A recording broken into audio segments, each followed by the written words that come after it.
Today I'm going to teach you how to operate this kitchen timer. This kitchen timer, okay, can make it as a alarm and also can be a stopwatch. Okay, now we start at stopwatch first.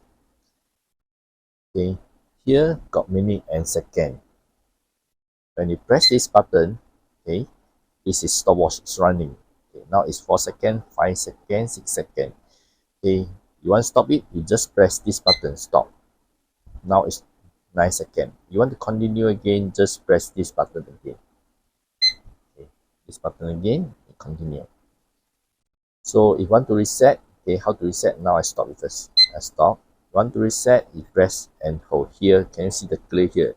You have pressed this minute and second at the same time. It clear.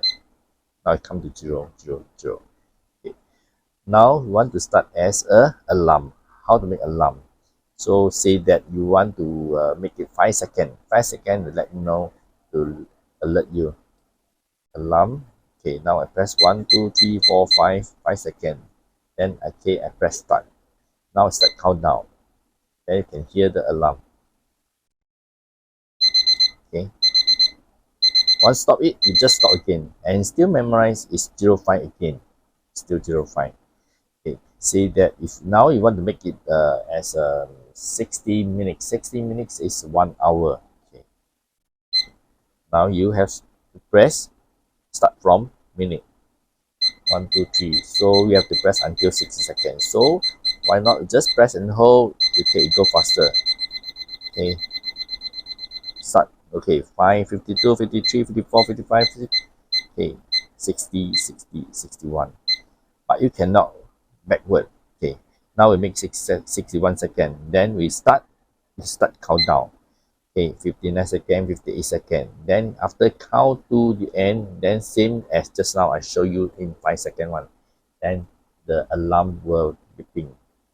Okay, and you can make it right. Put it on the table or anything. And also here got magnet. Magnet, we can stick it on the refrigerator or any magnet. This is a magnet here. And very easy to use. Okay, only use AAA battery to operate. Okay. Anything? Welcome to comment. Yeah, see you. Bye bye.